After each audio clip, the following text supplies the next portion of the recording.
Épître 110, 1771, à Monsieur d'Alembert.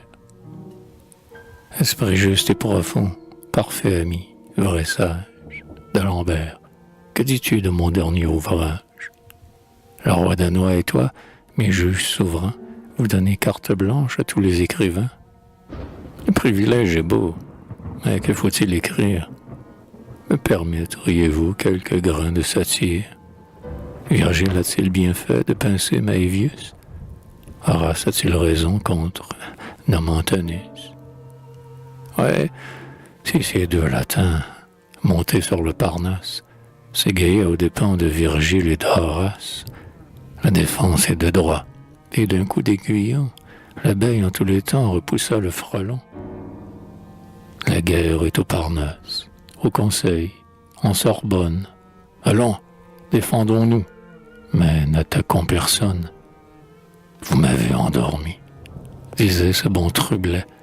Je réveillais mon âme à grands coups de sifflet.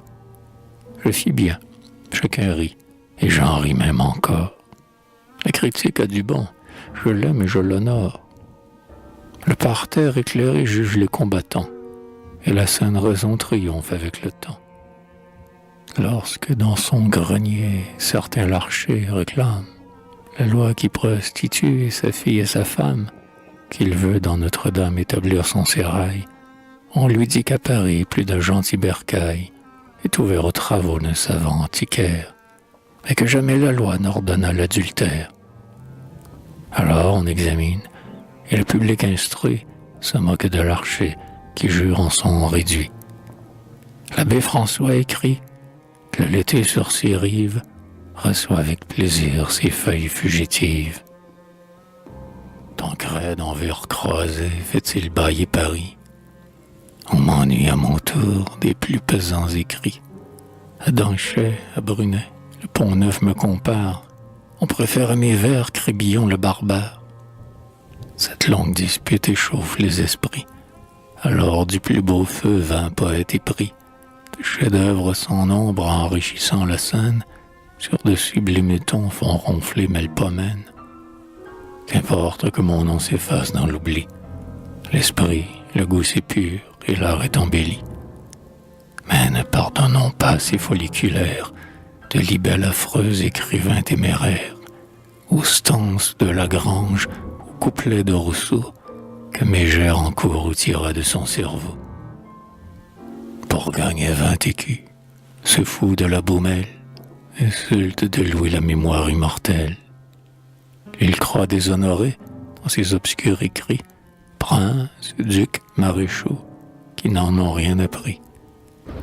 Contre le vil croquant, tout honnête homme éclate, avant que sur ses joues, sur son omoplate, des rois et des héros les grands noms soient vengés, par l'empreinte des lys qu'il a tant outragés. Ces serpents odieux de la littérature, abreuvés de poison et rampant dans l'ordure, sont toujours écrasés sous les pieds des passants. Vive le Seigneur qui, par ses doux accents, célébra les saisons, leurs dons et leurs usages, les travaux, les vertus et les plaisirs des sages. Vainement de Dijon, l'impudent écolier, coissa contre lui du fond de son bourbier. Nous laissons le champ libre à ces petits critiques, de l'ivrogne frère disciple famélique, qui, ne pouvant apprendre un honnête métier, devint saint innocent, font salir du papier. Et sur les dons des dieux, porter leurs mains épis, animaux malfaisants, semblables aux harpies, de leurs ongles crochus et de leur souffle affreux, gâtant un bon dîner qui n'était pas pour eux.